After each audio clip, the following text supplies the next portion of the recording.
Okay, hi everyone, welcome and good morning. Not something a year ago I'd anticipate doing, a Monday morning webinar for fellow teachers. I'm sure you've been able to figure out there that I'm Tara and not Luke. So I'm a consultant with Inspire and a company called Glue, which are a leading ed tech company, but I'm also a deputy head. So I've been on the journey with all of you during lockdown and COVID and all that we've had to contend with this past year. I've also been an English lead for a number of years across a range of schools. I've put over 10 years. I don't always like to say exactly how many years I've been teaching now, but enough to have seen and experienced plenty. So we're really thrilled to have you here today, this morning. As I say, when we first discussed putting on some webinars in August, we weren't sure as a company if that was the right route to take. But given the year we've had, I certainly know how I'm feeling about back to school next week. It's here. And we've had a really good response so far. What I would love to be is in a conference room, which I'm so used to, with you all chatting and being able to feed back. So I would love you to use the chat function as much as possible to ask any questions, looking down actually at the list of attendees. I'm not sure I'm familiar or have met many of you personally. I'm based in Cheshire. I suppose I met you through the Pearson Project. So those of you who took part in the Industrial Revolution and the Science Project, I was behind that working with Pearson. So you must have enjoyed that, and that's what brings you here today. And I very much hope we can offer some support about getting ready and preparing. I'm sure many of you are on Twitter, and just today, actually, even this morning, since we've been planning and talking through this webinar, the updates are constant and coming through. With Boris has done a video there about getting all our children back to school, and so perhaps it's more topical than ever for us to be considering these DFE updates and what that means for the classroom. So I'll do lots of talking, but also we're lucky to have Luke here. So Luke is the co-founder of Inspire Education.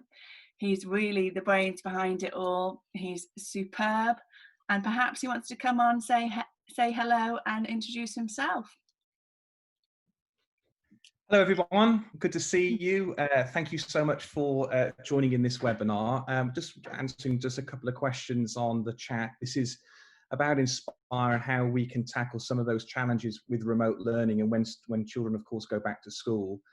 I'll just give you just a brief history about myself. Like Tara, like yourselves, I am a fully fledged primary school teacher. I was disenfranchised really from education because I was so concerned about the lack of technology and the lack of engagement that was happening in the classroom. And I'm sure some of you have shared those same concerns as well that resonate with you. So what I tried to do, I did an ME in education, and then I did an MSc in psychology, cognitive and educational psychology. And I linked those two together to pursue a PhD. And this really is the birth child of that research. So what you're looking at today in classroom terms is a nerd, right?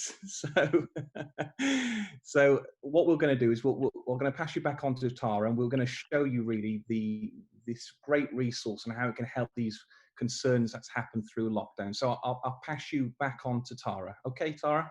Absolutely. So I think it was Neil's brought up a great question there about what we're doing today, and we're absolutely looking at the response to the DFE updates. So we've had a recent update from the DFE, and they have been asking what we're requiring, what we're looking for. So it's about the full opening of schools and the key points that are going to be vital for them to reopen successfully. This is after lockdown. We've broken that down into 5 key points. You may or may not have had the opportunity so far to look through the DFE update. Don't worry if you've not, because we've got that covered for you. So first of all, and very importantly, we've got this issue about re-engagement. teachers needing to provide support and strategies to re-engage students with their learning. Reading. As always, any documentation coming out of government, Ofsted, reading has such a high priority. And specifically post-lockdown, there's this guidance for school to re-establish good progress in reading. Also, you'll see lots of reference to knowledge and skills. Lessons should, of course they should, but they should be well sequenced and structured, so knowledge and skills are built incrementally. Technology. Effective use of technology, I think this word's really important, is essential. And remote learning. So if a student is ill, schools are immediately required to offer remote learning resources. And this language is coming straight out of that DFE update: immediate, essential. So how have schools had to respond to COVID-19? This is now very well publicised. We've heard this over and over again. We are committed. I do believe today's update is that it's a national priority. So we're committed to reopening all schools for all years in full in September. But teachers have also been told, so no mean feat, to overhaul the curriculum to address gaps in knowledge. I just put here and would draw your attention to the EEF. So it's a fantastic support guide, the EEF framework in response to COVID-19. So we will reference that, but I'd make a note that that's a great place to look for resources and further support. I find this interesting. So we understand additional pressures on teachers. You can make of that pause what you will. So we understand additional pressures on teachers, but curriculum must be full, broad and balanced. So as we've been working from March, or before March with Inspire, but when we've been working alongside our schools and our partnership schools, we've been working with these three scenarios. Scenario A, children back at school full time. And that's where we seem to be and where we're headed. Certainly what we all would like to see, I'm sure. But we also have been preparing for a scenario B, which is blended learning with some time perhaps at home, and how home learning can support what children are doing with the curriculum. And none of us were anticipating this at the start of the year, but it was quite rapid that schools went to exclusively home learning. And as educators and senior leaders, we were having to be quite reactive in our responses. What we want to show you today is how we've been impacted by DFE updates, and we're going to share all our ideas that we've learned on our journey, and then at times look at how Inspire, more specifically, could support your setting. Okay, we're going to see three quotes appear from the DFE update on the screen now. Schools are expected to consider how to continue to improve the quality of their existing offer and have a strong contingency plan in place for remote education, look at the timing here, by the end of September.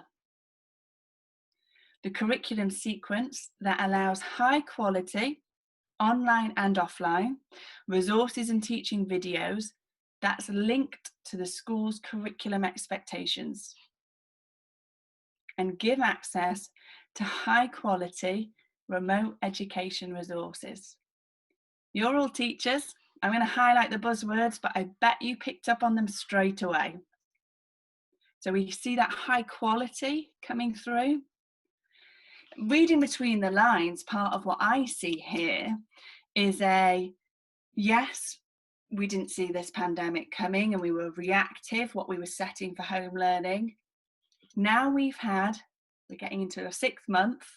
Now we've had this time as a school, as a teacher, school leader, subject lead, you need to be prepared. for remote education provision by the end of September that is matched to your school curriculum, and that's high quality. It's a big ask. We're being asked to provide something quickly that's high quality. And what we hope is that you'll go away from today with some fantastic ideas, but also with some reassurance.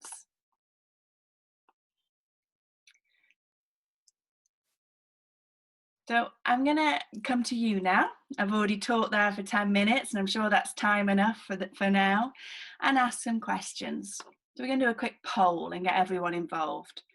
I'd like you to consider, what are your concerns about back to school? How do you think pupils' time away from the classroom is now going to impact lessons? And what do we feel that our children need to re-engage with the curriculum? You'll hear that word so much in any documentation coming out. Re-engaging, back to school. So let's pop that poll up. Really appreciate your input here. You do have the option to pick 1, 2, 3, or even 4, whatever it is that you think. Take a few moments.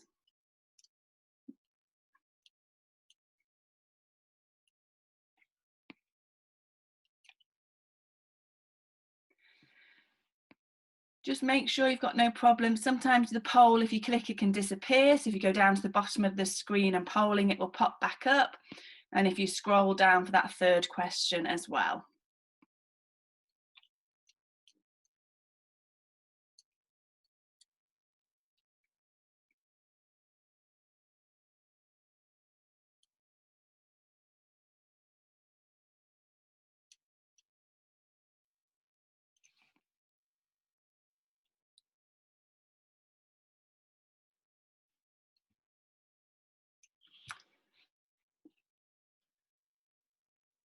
Let's take a look.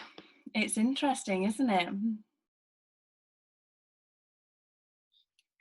Let me scroll down here and see. Yeah, we've got some really common themes here. So we've got lots of us feeling really concerned about lost learning, and this is huge, and I think that's why we're all in the profession. It's a vocation, isn't it, teaching? Of course we're worried about the children's well-being. And we have Christine joining us today from Glue, and they've been doing lots of work working with children on their mental health and well-being, and that's been running through the summer holiday, and the take-up and the engagement there has been huge.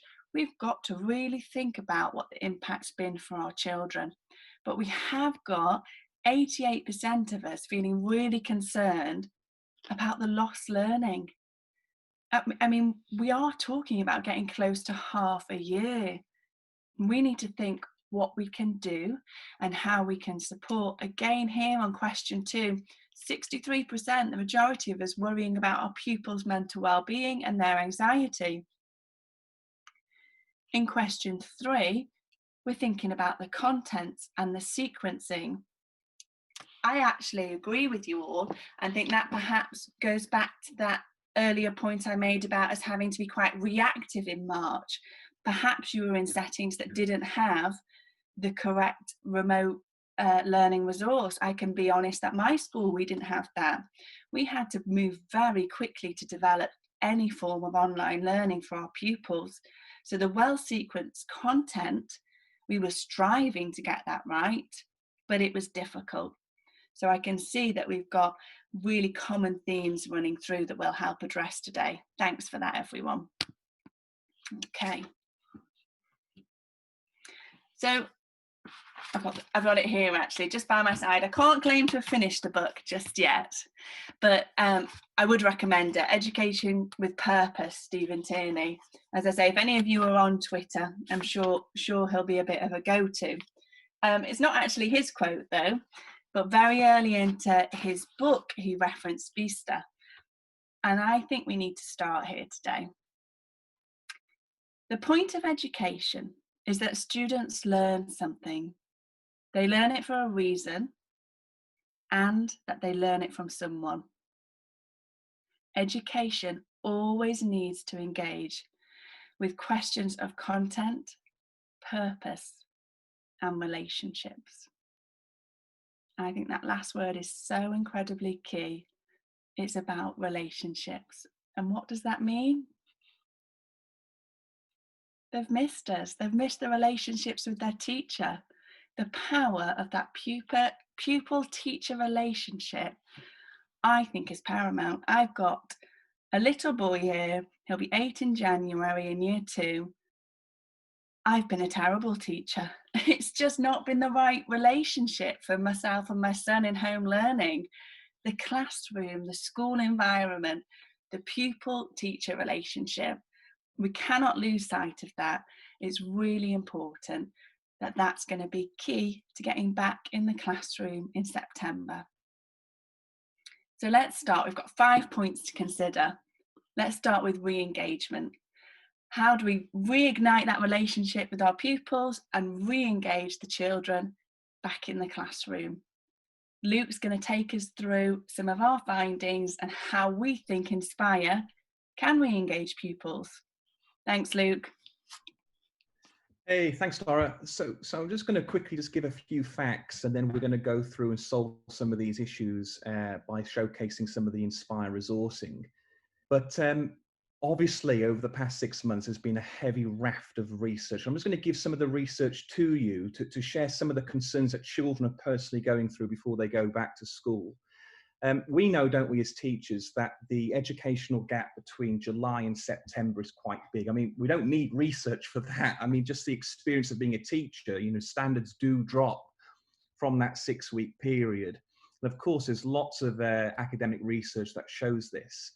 And it takes considerable amount of time to get children re-engaged back into learning. And of course, even more so with those disadvantaged children.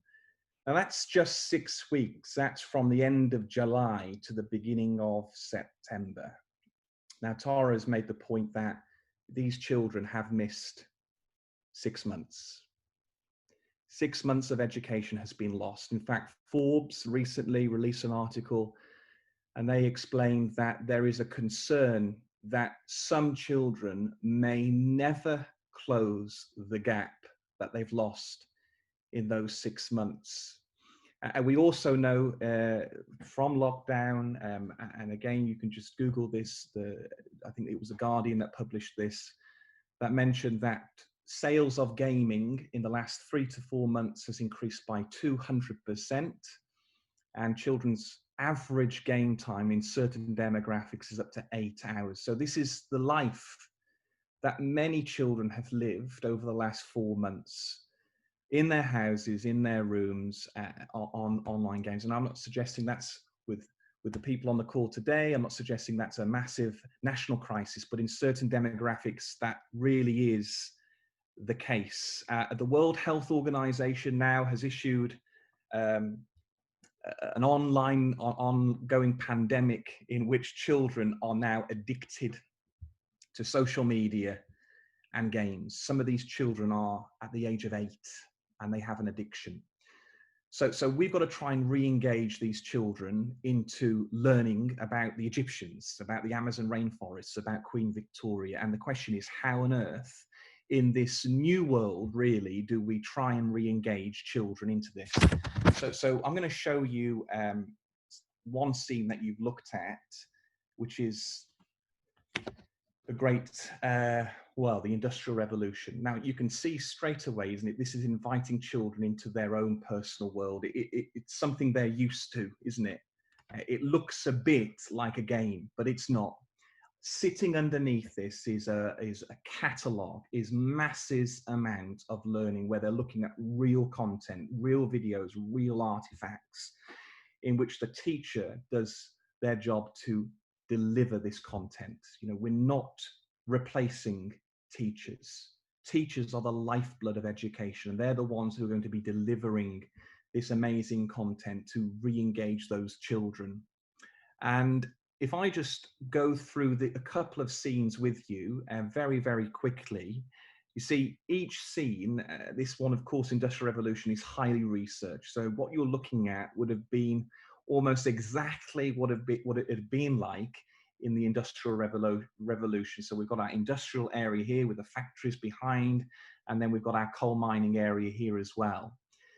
But we're trying to invite children into these bygone lands, these bygone worlds, and these distant lands in which they're able to absorb themselves in this world. So we can take them from the Industrial Revolution to the great pyramids of Giza, to the Amazon rainforest. That's what we're trying to do, to bring these children to enlighten and engage their imagination. And these scenes, just the scenes alone, I mean, we're not even touching the surface of what's behind these scenes, but just looking at the scenes alone, we're trying to spark that curiosity. And children are naturally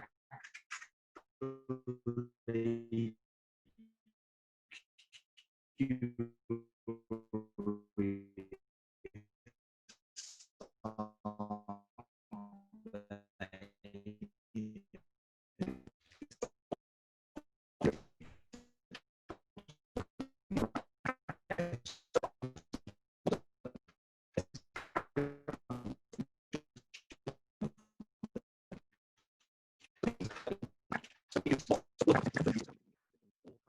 Crescend themselves through our learning platform. We have critical thinking exercises. We have imaginative creative design. Children are allowed to flourish collaboratively and communicate with their peers and teacher through a host of different activities. Children can interact with characters. They can develop strongly their emotional intelligence, which we don't have time to look at today. They can exercise techniques of higher level thinking. So we have lots of philosophy exercises that allows them to think laterally, think existentially through their topics and through their subjects. And of course, they can look at real videos and explore real artifacts. And coupled with all this is a research-backed pedagogy. Children will refine their literacy skills. Children will master the art of reading. Children will show skill and knowledge progression. And what we're showing you is to excite them into learning. In fact, that's the next thing. We've got an excite. So this is our knowledge organizer for the Industrial Revolution. This wasn't launched with Pearson, but this is our knowledge organizer. And every single theme starts off with an excite. And I noticed in the poll, which I found extremely interesting, that one of our major concerns is sequence lessons, which we'll come to shortly. Sequencing those lessons so children can make those connections. So every theme starts off with an excite. So for example, in our, I think it's our, yes, it is our ancient Egyptian theme, they start off with an archaeological dig, and they can buy artifacts, and the teacher then buries them in sand pits around the school, and they go on an archaeological dig. In this case, in the Victorian area, they're going to do a Victorian school day, and we're bringing them back to learning, and we're going to excite their curiosity by doing real things, and then we invite them into our learning program. I want to make sure I say this from the off, because I might repeat this a few times. Inspire Education is not a curriculum. What we are, we're a linchpin. We create the foundation stones, the key milestone landmarks for a great curriculum. We know that schools have spent the last year developing majestic curriculums in which they've played a lot of time to and given hard work to. What we're going to do, we're going to slot into that well-designed curriculum and create those real foundation landmarks, which we'll come to shortly. So in terms of re-engagement, that's what Inspire is all about. And you know, it was so sad to hear about Sir Ken Robinson. Many of you may have seen his TED Talk videos.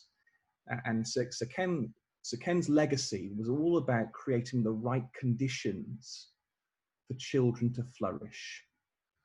You know, many children's minds are dormant. What we're trying to do is create that condition in which they can flourish. And Inspire Education lives up to its name. It inspires learning. So there we are with re-engagement. I'm going to pass you back on to Tara to talk about the next stage. Thanks so much, Luke. It's great to see sort of how we can, I don't want to use the word trick children, but instead what we're able to do is we're able to build on what they've been doing during lockdown. I think it would be madness to just ignore what's been going on at home. Lots of us have had really great communications with parents. Let's find out what our children have been up to, and let's try to bring that into the classroom. That's going to be incredibly important. But the next point we wanted to talk about from those DFE updates was with regard to reading. You'll not have a document come out from Ofsted, government, DFE that doesn't reference reading. It must be very high on your agenda as a school. I'm paraphrasing, but certainly it's about schools should be doing absolutely everything to promote and to ignite that love of reading. And in the latest update in response to school opening, the quote was this, that schools should re-establish good progress in reading. I've got two images here. I want you to think about one of your really great readers. So just before we were breaking up in March, those children in your classrooms that would sit in the corner and have a book. You might look over, they finish what they're doing and they're reading. There are those children in our classes and they are great. And they probably spent some of lockdown curled up, maybe stayed in their pajamas for a day and read. But that won't be all of our children. Most likely that would be the minority. What have the other children been doing? How and where have they been reading? They've been reading on screens? Is it still reading? I'm never going to be an advocate to say anything can replace reading and the quality of sharing a story. But I do think we need to recognise again where our children are at, what our children have been up to, and how we can use that to support and to encourage further reading.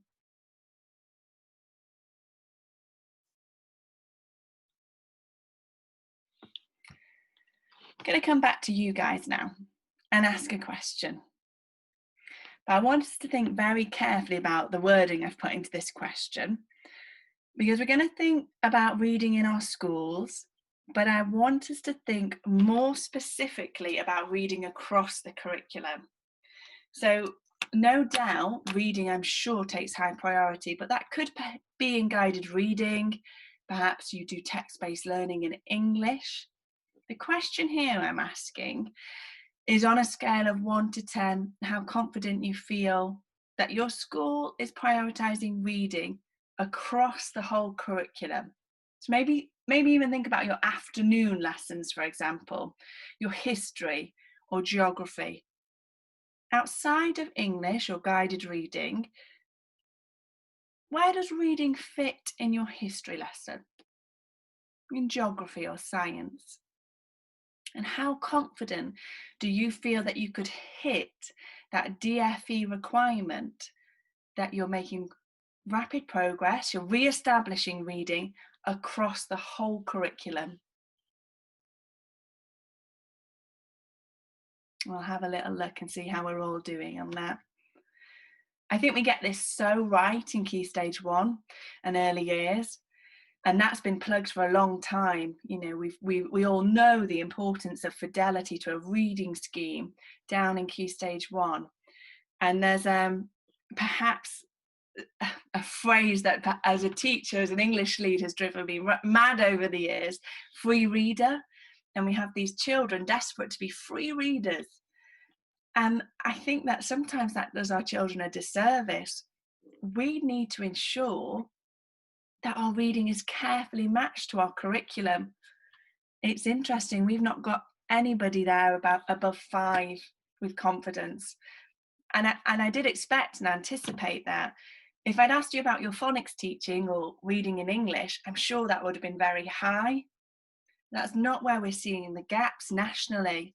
Certainly with the schools that we partnership and work with, reading in the wider curriculum still needs a lot of work. And we want to show you how we can support with that through Inspire, but also I'm sure you can take some sound bites and magpie some ideas to think about how you can prioritise reading across the curriculum. Luke's going to show you now a little bit of reading in Inspire and also some of the reading skills and reading strands that we feel are really important go into our humanities and our wider curriculum. So I'll pass back to Luke and he'll talk you through some of that. Thanks, Tara. So it's really interesting, isn't it? There wasn't anything above 5. That actually surprised me. That's really, really interesting. So there is clearly a concern with reading. And again, I have to go back to research all the time. There is so much research, which I'll come to, shows how important reading is, not only for the emotional well-being of children, but also for their ability to learn and their future lives. So we'll come to that. We've actually got another, if you just change the slide, we've got another point I'd like to make. So in fact, let's just go back one. Let's just go back one. Oh, you were giving them the answers there, Luke. I was giving them the answer, but in your in your heads, just have a little think about what different. This is off the cuff, by the way. This bit. Have a little think about what different types of reading you can do with children in history and geography. So I'm going to omit from this the dreaded guided reading. And what's happening is, I think, as I've gone into hundreds of schools and seen this, and hopefully this will resonate with you, that reading becomes a separate subject. It's almost designed within the school timetable as a select time in which they read. And that would either be guided reading, right? Story time at the end of the day, or maybe some free reading in the registration period. But have a little think about what different types of reading you can do with children in your class. I'll just give you just 10 or 15 seconds to have a little think about that. And how many do you think there are if you didn't notice in the next slide? Do you think if people are being very brave, they could pop some in the chat? So if you can think of a type of reading, why not, that you do with children in your class or you have done previously, what types or strands of reading?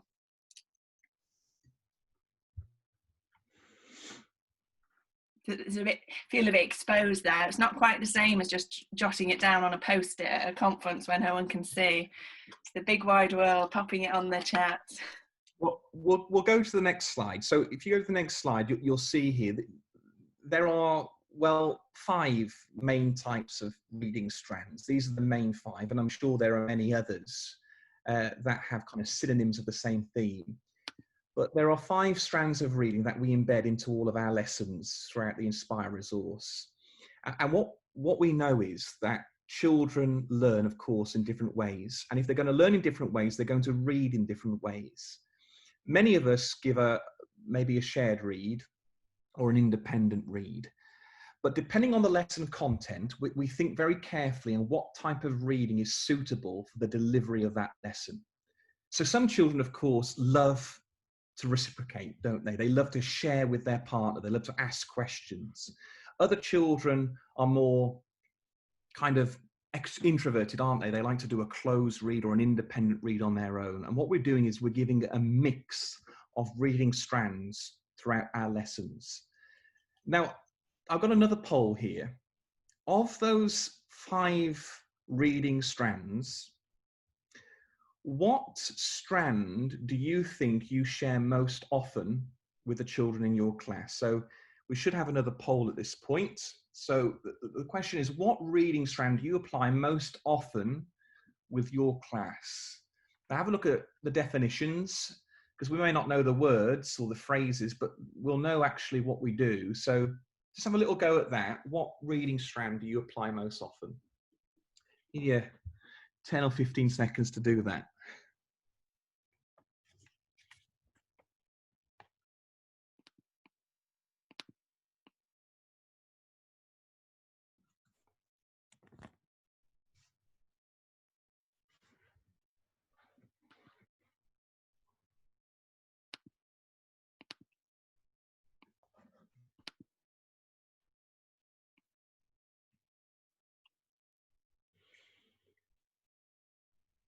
Wow.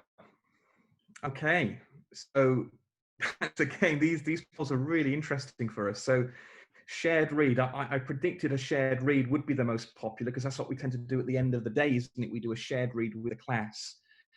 But least popular, of course, are three strands: a closed read, an independent read. Now, closed read would be really good for research, wouldn't it? And getting that kind of decoding of words. And a closed read would be brilliant to get dictionaries out and read information. And we're going to come to this now. So I'm going to share some just some quick facts with you on what research tells us about reading.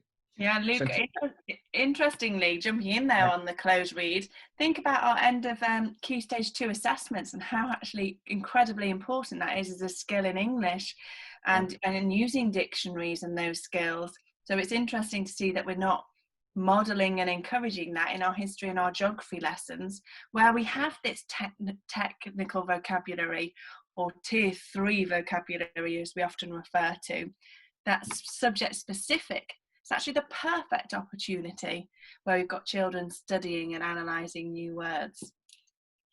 Technical vocabulary is absolutely key, absolutely key.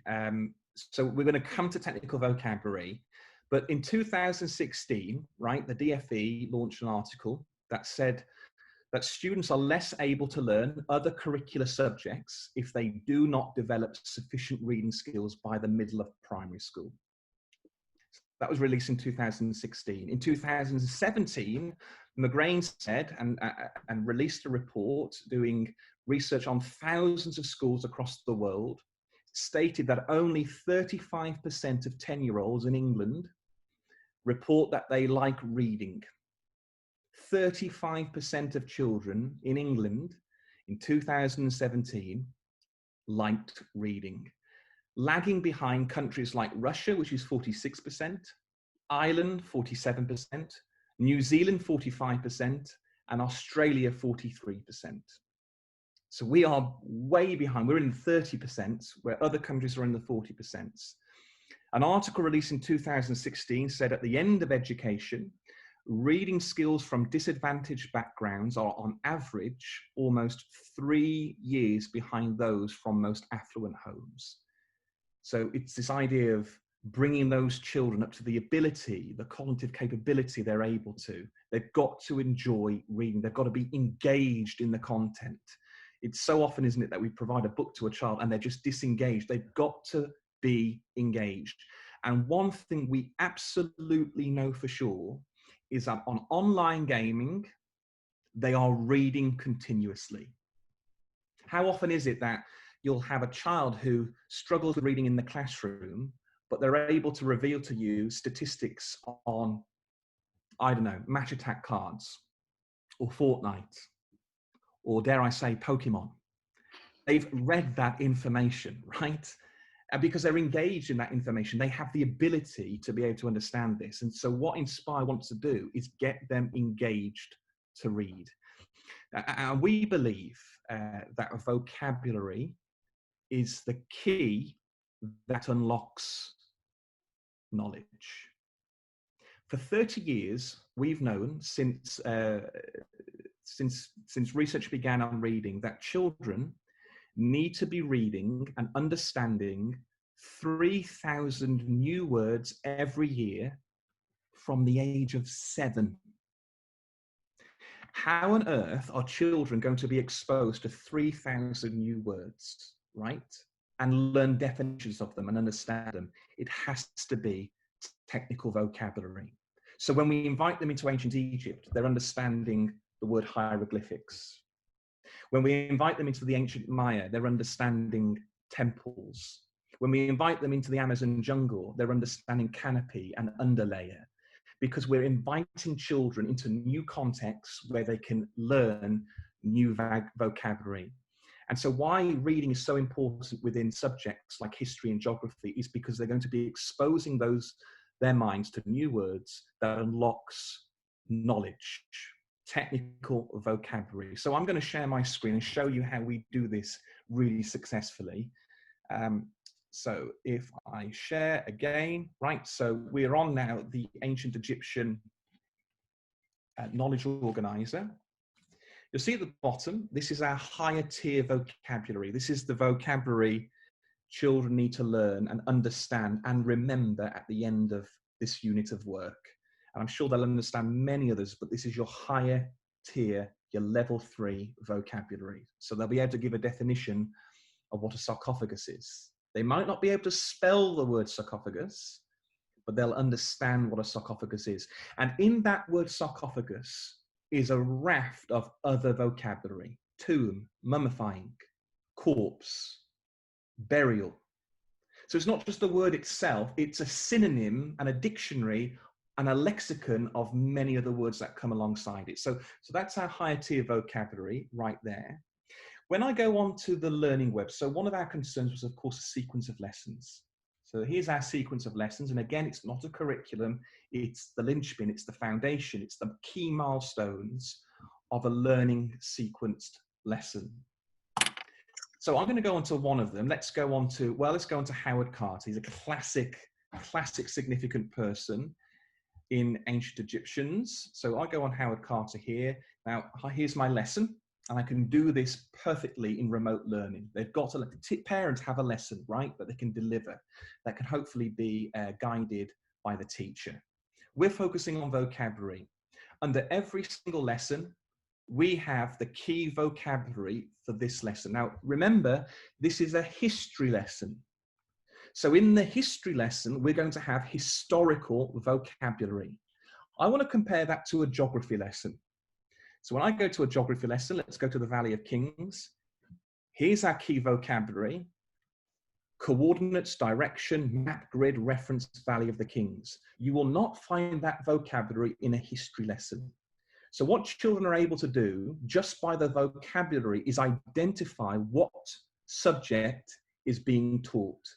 That if they're in a geography lesson, they've got the rich vocabulary to understand what a geography lesson is, okay? So that's what we're doing. We're giving that vocabulary in every single lesson. So I'm going to go back onto Howard Carter. Now, we mentioned, didn't we, that these reading strands that cut across subjects and how we can engage children in reading through different types of reading strands. Now, most of our lessons have a short read. Now, these are optional. You don't need to use these at all. They're there to support you. So here's our Howard Carter short read, all about his life, okay? Now, this is aimed at Egyptian themes. We've got one at lower key stage 2 that's been hopefully developed and be released very soon, and one at upper key stage 2. This is the upper key stage 2 ancient Egyptians. So the words you're reading there are suitable for children in upper key stage 2. How do we deliver this in lesson? Well, we told here in our reading strand that this is a reciprocal read. And we give an idea of what a reciprocal read is, and that's how that we can deliver the reading in the content, in the lesson content. So this could be done in morning, just before they start school. This could be done in registration. This could be done, dare I say, wet play, if you've got a great class. But we've got a reciprocal read here that starts the process of learning, and they're already invited into this whole world of ancient Egypt. So those are our reading strands that cut across all the lessons. We're not done yet, right? We're not done yet. So I'm going to go into one of the scenes. We're going to go into the Egyptian tombs. So this is our Egyptian tomb scene.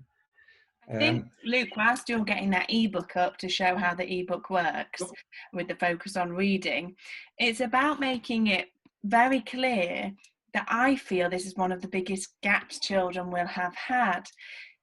And this is where we can support remote learning in the future. We found ourselves, I'm not going to mention a specific website, but we found ourselves with lots of teachers to kind of sending home worksheet after worksheet, and children haven't necessarily had the exposure. We've got technical vocabulary that children need to see and experience and hear before they can answer any questions. We don't want to provide our pupils with a dry worksheet because they're disengaged. It's so far away from what they do, what they enjoy, how they play, how they learn. And that's really important to understand that. We need to tap into how the children are thinking and learning and develop with them and use technology to aid our teaching. So what we do have within Inspire is we have ebooks, and they're books that have all the content that's required for the children on the screen. And for our more reluctant readers, I know I mentioned them earlier, we have really complicated. I actually feel nervous every time I say sarcophagus. Not sure I said it right there. We have really complicated technical vocabulary in a theme such as ancient Egypt. And we've ensured that children are able to access it at their ability, but also you hear language before you can use it.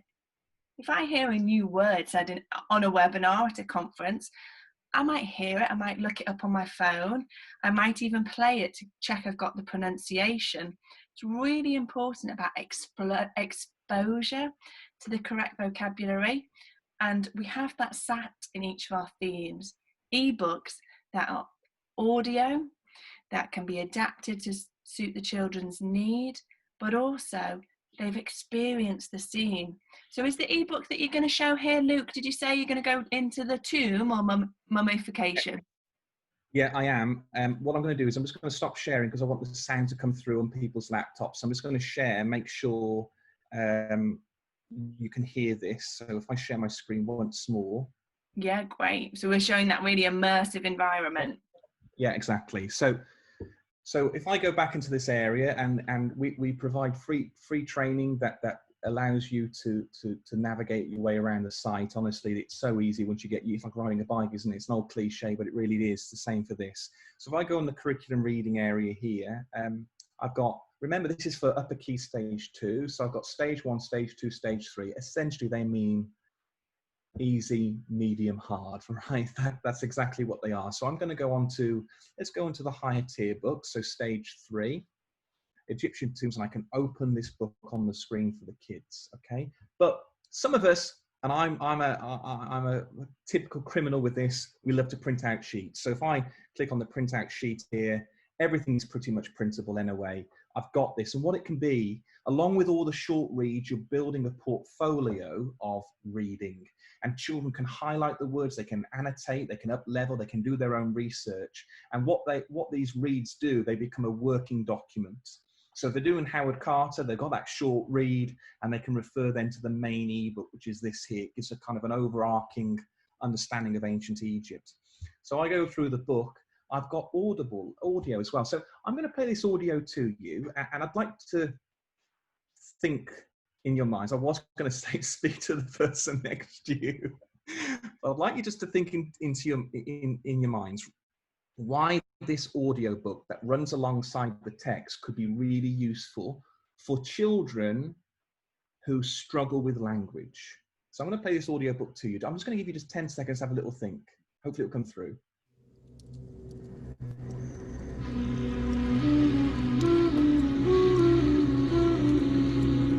By the power of Ra, greetings.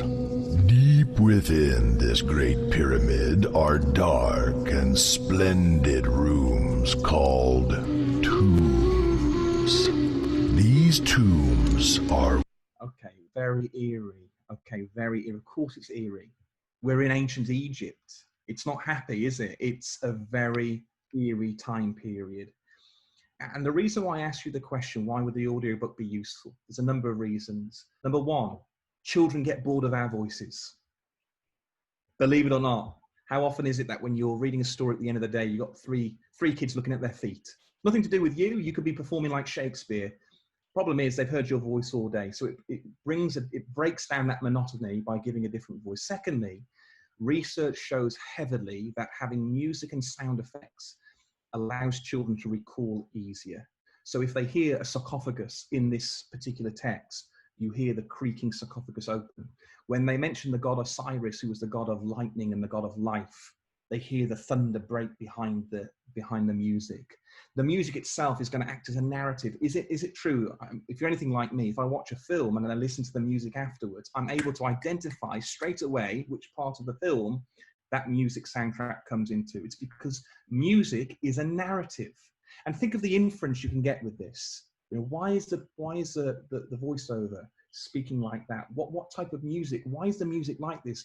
Why are there sound effects? Can you hear the sarcophagus? It's inviting children again into this world. And you know what? Ancient Egypt is exciting. it's not a dry subject. It's naturally quite an exciting subject. Sorry, Tara, are you going to say something? Well, I'm just going to tell you, Luke, I know you talk about reading for at least an hour, but I can't let you because these lovely people, I'm looking at the clock, we've got a few more things to talk about. But no, we're nearly done, actually. So, yeah, go on. But what I will say, and you know, if Inspire is something you can see working in your school, we'd love to work with you.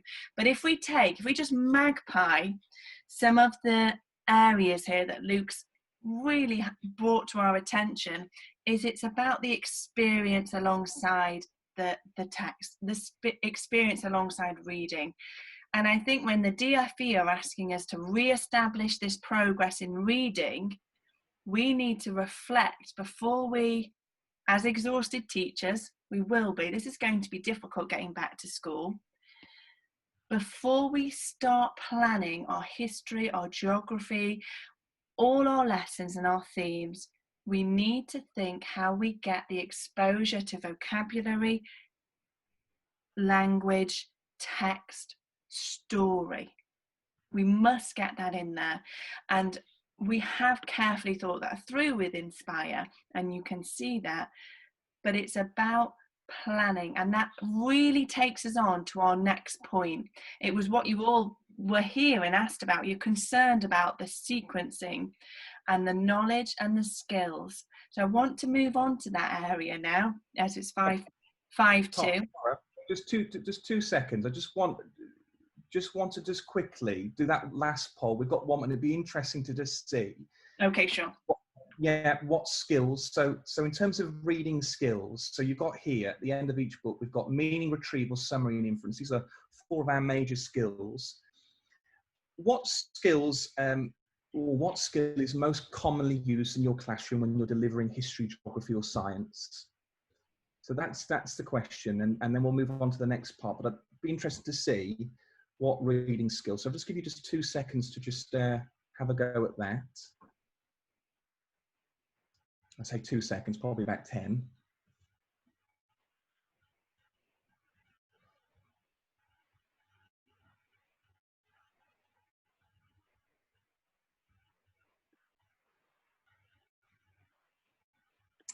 Very interesting. Yeah, retrieval. I knew it would be retrieval.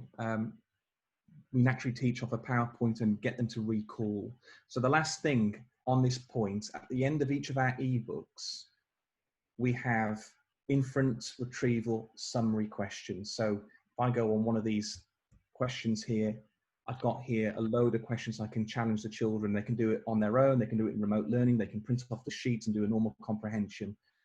But we've got all the questions there that's going to test them on those skills. So that's interesting. So inference is a huge thing we can bring into our subject. So there were other things I wanted to show you, but we just don't have the time. Okay, Tara, we'll go to the next thing. Thank you. Thanks, Luke. I'm just very aware, like I said, there are those 5 themes that we all wanted to talk through and make sure we had the coverage of. And it seemed from that poll at the start, the sequencing was an area that we felt we needed some support with, and particularly as we no doubt feel out of sequence now because we've missed a huge proportion of the year previous. The knowledge and skills, and I say that because we have different schools and different curriculum focuses, but the knowledge and skills in your curriculum, your wider curriculum, so incredibly important to ensure coverage. I don't know who's been Ofsteded recently or where you're up to with that. Perhaps it is looming, but certainly, no doubt you'll have a deep dive into history or geography, at which point you will be asked how you ensure the coverage. Okay.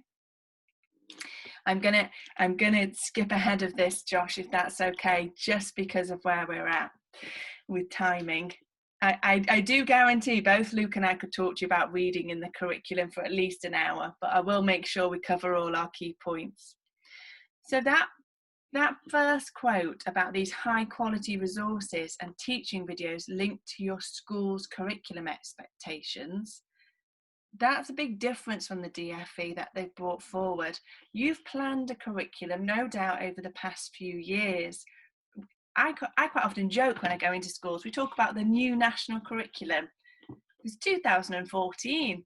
Really, we should be there, and we should be pretty far on with our curriculum development. But now what the DFE are asking is to ensure that those online and offline resources, so all that quality planning you've got for when the children are in school, that's great. But the DFE, and bear in mind by the end of September, are asking for those resources to be available at home, to be online resources. So how do you ensure that quality progression, knowledge and skills is available and you've got the technology to back it up? That's incredibly important. So what you're looking at here is a web. It's how we would plan. We're still here on the ancient Egyptians, but how we would propose a journey.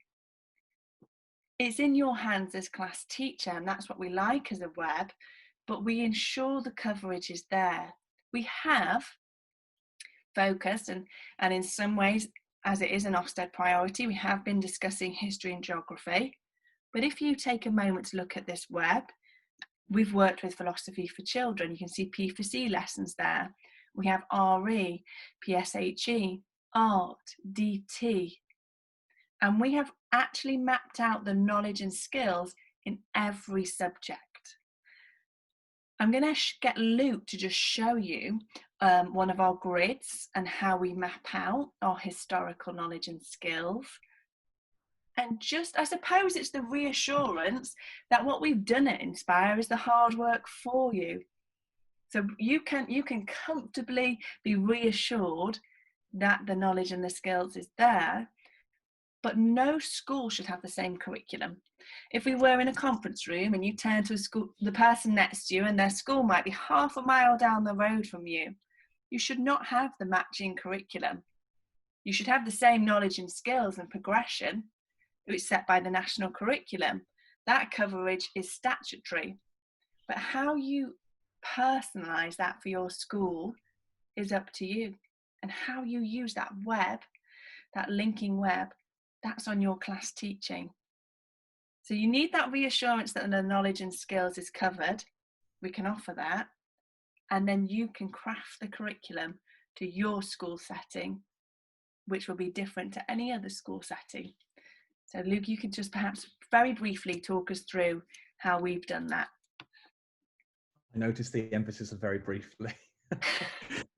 Right, okay, so here's the Inspires Learning Triad. Of course, we've got knowledge and skills and progression. This is essentially everything, isn't it? So, I mean, hopefully the diagram speaks for itself, but the skills are unpicked by the knowledge. And we've got to try and identify with the children what a skill in history is to what the knowledge is. The knowledge is going to drive that skill. And as we do sequences of lessons over a period of time, we're going to reach progression. And within this triangular way of learning, we've got a concept. The concept in the case we've shown is ancient Egypt. That's going to be the concept, and it's knowledge and skills that's driving progression that helps that concept become clearer and clearer. So we go to another slide. What we show you here is the strands that we've done. Now there's 7 strands in history. 7 strands: historical vocabulary, chronology, similarities and differences, cause and consequence, local history, historical inquiry and sources, and significant people in history. And what we've done is we've developed these strands through phases. So of course, our ancient Egypt one, which we've shown you, the Industrial Revolution one, which you've seen, is the upper key stage 2. So all the skills we have in those lessons are these upper key stage 2. And we try and make sure that every strand is covered in our unit of work. So I'm going to share my screen with you. So just to make sure I emphasize this, if they're doing a key stage 1 theme and a lower key stage 2 theme the next year, and then an upper key stage 2 theme a year or so later, what you'll be able to show through the strands we've developed is that progression and these amazing concepts of ancient Maya, the Industrial Revolution, of the Stone Age, of the rainforests. So share screen, and I'll show you, go back to our learning web. You'll notice, Right, here's you'll notice as Luke and I talk that Luke and I are very much old school teacher and technology. So when I see things like that grid and the knowledge and webs, that's music to my ears, because things on a screen can look beautiful, but as teachers, we still need to know and have those knowledge organisers, the skills. So it's fantastic that hidden behind this tech, this excellent resource, the teaching, the pedagogy, it underpins it all. So I hope that you're able to see that balance. And as you're planning for September, whatever you may use in your school, it's having that bread and butter, the knowledge and the skills, and then looking for tech and looking for ways to engage your children and further support them. Yeah, absolutely. So here we got our, again, I'm going back into Howard Carter just for consistency. We've got our learning objective, classic bread and butter learning objective. It always begins with an imperative verb. They're going to explain, right? And on the side here is the skill. They're going to explain through the skill of a significant person. In this case, of course, it's Howard Carter. Underneath is our learning question. And the learning question can be asked at the end of the lesson, and every child, to some degree, should be able to answer the question, how was Tutankhamun's tomb discovered? And you'll have a different spectrum of responses with that, but they should be able to give the key facts to it. That's your AFL right there. Straight away, you've got there the answer to the question. And at the bottom here, we've got our outcomes. So the outcome is, of course, how they're going to produce this skill, and they're going to produce it through a fact file. In this case, they do a fact file. We've got an extension activity here where they can actually do a news report. So if you've got the green screen, you've got the camera, you've got the tech at school, they can do a green screen and do a news report where they're further developing the skill of explaining who a significant person is. One last example, we'll go again to Valley of the Kings. The skill in this case is using a 4- and 6-figure grid reference. So it's clearly here a geography skill that's applied to the Valley of the Kings. And in our knowledge organizer, right, we've got all the skills that they're going to be learning throughout this unit of work, from history to DT to arts. We've got the humanities in there, as long as the stems, along with the STEM subjects and the creative subjects as well. Okay. Great. So we'll briefly come on to our last two, and I suppose it's underpinned everything we've talked about today, is technology. And I love this image because it's there and it's in your hands. Technology at your fingertips, history at your fingertips. And you can just about see the screen there. We've not heard from you lot for a while.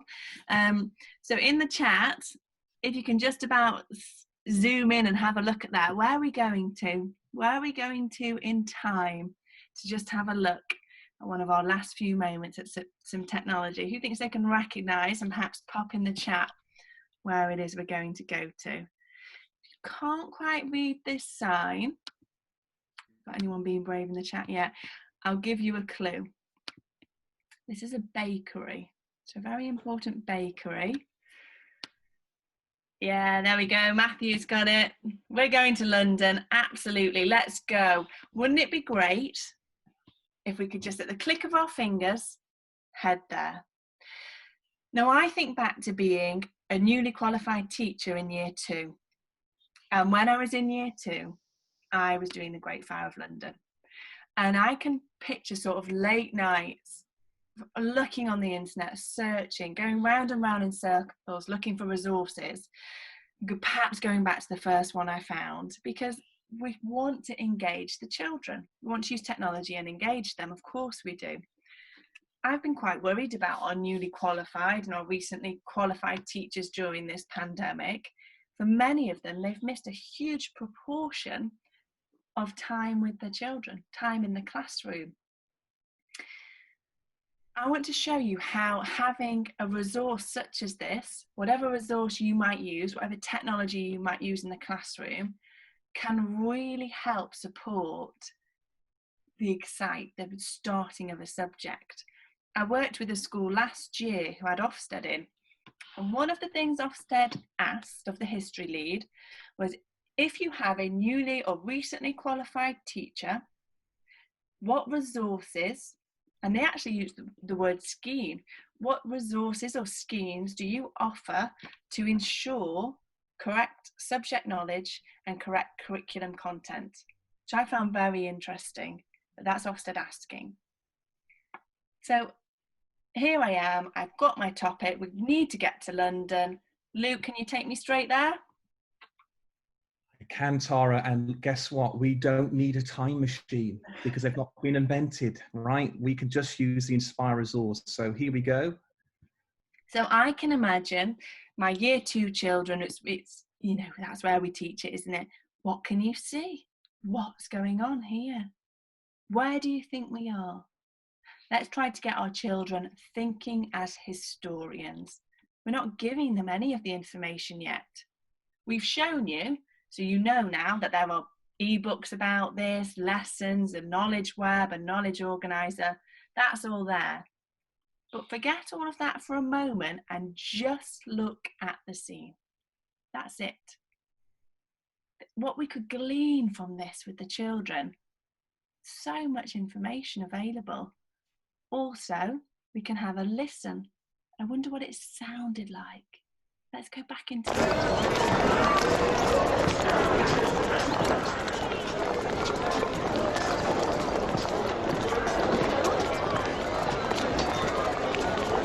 You could imagine the activity, whiteboards, pens. Think of 5 things, what can you hear? You'd want arguments amongst your year 2s. That's not the sound of a horse, that's the sound of, and all this lovely historical discussion. And you would develop this scene and excitement of them being there. And then, of course, you can see at the top here, if you just look at the top of your screen, you've got the 1st of September and the 2nd. And we know what an exciting thing to share with the children because a lot happened. So let's now, we've listened, we've thought about the 1st of September, at our fingertips, you could have the children with their iPads in groups having a look at this. Let's go to the 2nd of September and see what happens there. A completely different scene. Just think of the conversations with your classes flicking there. Again, we've got a different in sound. Can we hear that again, please, Luke? We can, but not for the faint-hearted. This is not for the faint-hearted, I must warn you. Oh, you would love it.